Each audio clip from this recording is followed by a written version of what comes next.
بسم اللہ الرحمن الرحیم۔ محمد تصدق حسین آپ کی خدمت میں حاضر ہے۔ ہمارے چینل کو سبسکرائب اور لائک ضرور کیجیے۔ معزز ناظرین، آج ہم ایک نئے ولاگ کے ساتھ آپ کی خدمت میں حاضر ہوئے۔ جب ہم کلپ پڑھتے ہیں تو چونکہ فتنوں کا دور ہے اور لوگوں نے بہت سارے دینی مسائل جو بڑے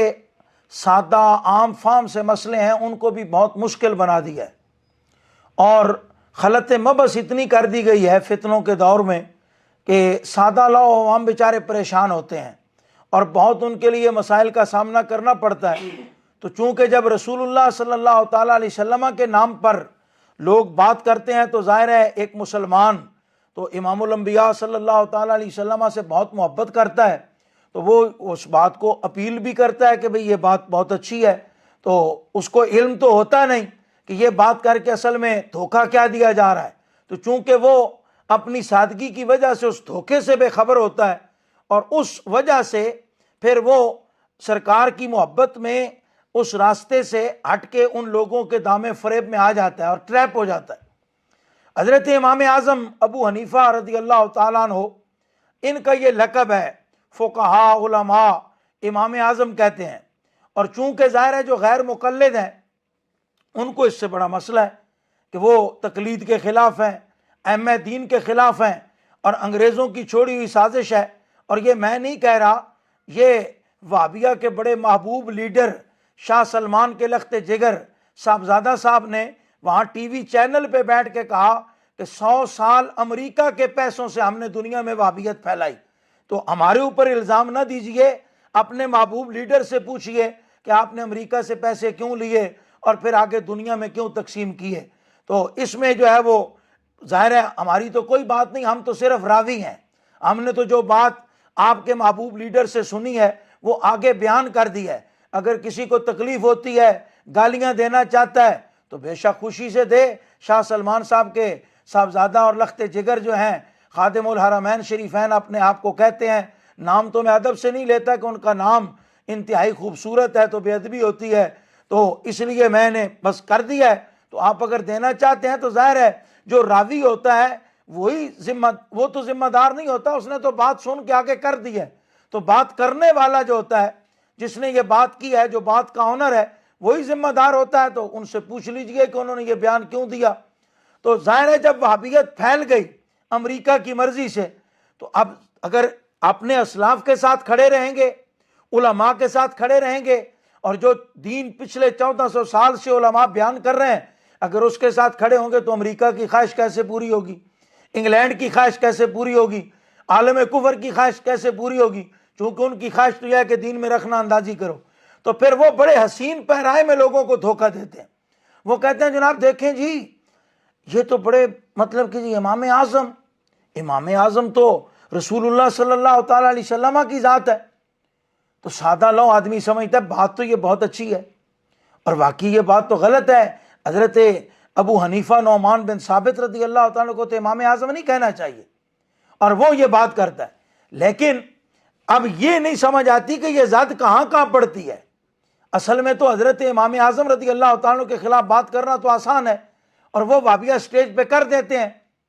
تو میں چند مثالیں آپ کی خدمت میں پیش کر رہا ہوں، تو جن لوگوں کو یہ مسئلہ نہیں سمجھ آ رہا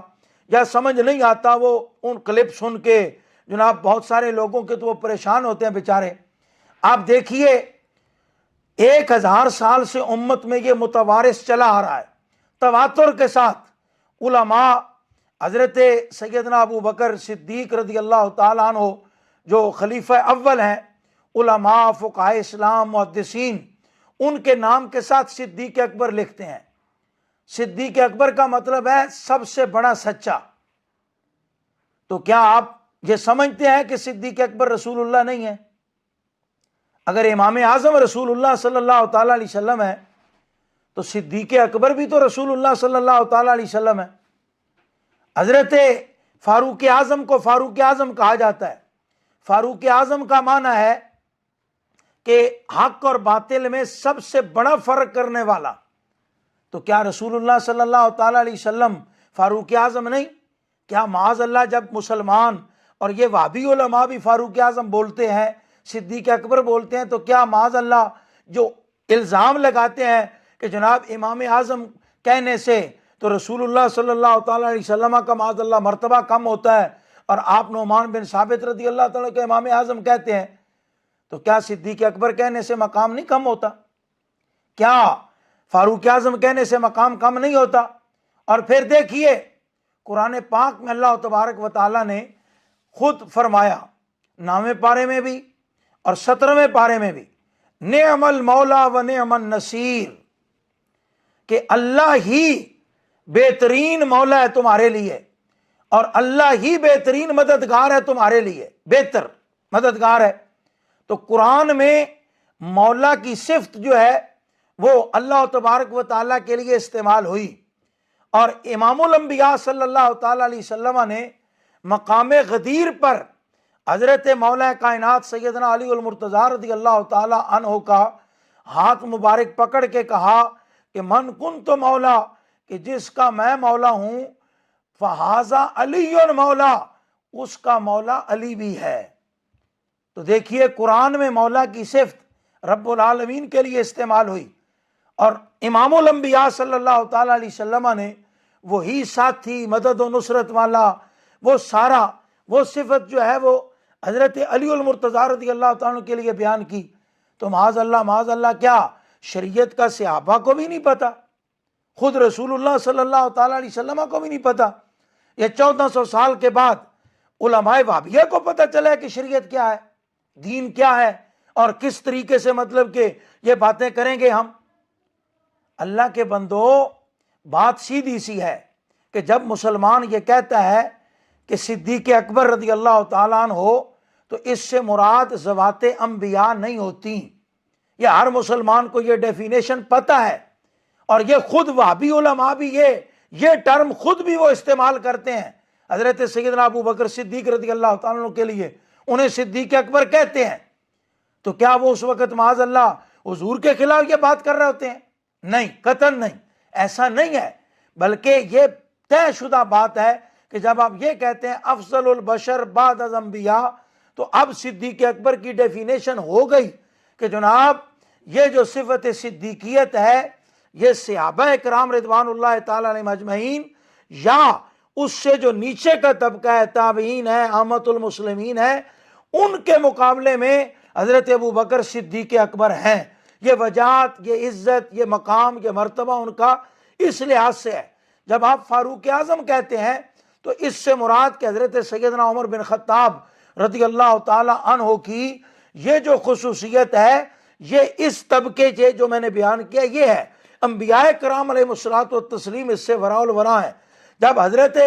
سیدنا علی المرتضیٰ رضی اللہ تعالی عنہ کو ہم مولا کائنات کہتے ہیں، تو اس سے یہ ہرگز مطلب نہیں ہے کہ مطلب مولا کائنات یہ کہہ کے کہ انبیاء بھی شامل ہیں، کیونکہ انبیاء کا مقام زیادہ ہے، انبیاء کا رتبہ زیادہ ہے، انبیاء کا مقام بڑا ہے، اور وہ علو مرتبت میں صحابی سے بہرحال صحابی جتنا بھی نیک ہو، جتنا متقی ہو، جتنا صالح ہو، جتنا وہ باوقار ہو، جتنا بھی وہ عزت اور وجاہت والا ہو، وہ مقام نبوت کو چھو بھی نہیں سکتا، مقام نبوت تک نہیں پہنچ سکتا، لہذا اس سے یہ مراد نہیں۔ اور اسی طرح جب ہم امام اعظم کہتے ہیں تو اس سے بھی قطعاً یہ مراد نہیں ہوتی کہ صحابہ بھی شامل ہیں، چونکہ صحابہ تو امام اعظم سے بڑے ہیں، حضرت نعمان بن ثابت تابعی ہیں، اور تابعی جتنا بھی وجاہت والا ہو، جتنا بھی عزت والا ہو، جتنی بھی وقار والا ہو، اور جتنی بھی توقیر والا ہو، وہ صحابی کے مقام کو چھو بھی نہیں سکتا، صحابی کے مقام کو پہنچ بھی نہیں سکتا۔ تو مراد یہ کہ تابعین میں جن ائمہ مجتہدین نے کام کیا ان کو بھی چھوڑ دیں، ان کے تو حضرت نعمان بن ثابت امثر ہیں، نیچے تبع تابعین میں اور عامۃ المسلمین میں جتنے لوگوں نے دین کا کام کیا، حضرت ملا علی قاری ہیں، امام شافعی ہیں، امام بخاری ہیں، اور امام سیوطی ہیں، امام مسلم ہیں، امام ابو یوسف ہیں، امام مالک ہیں، امام احمد بن حنبل ہیں، تو یہ سارے امام ہیں، اور ان کے امام اعظم حضرت ابو حنیفہ نعمان بن ثابت ہیں۔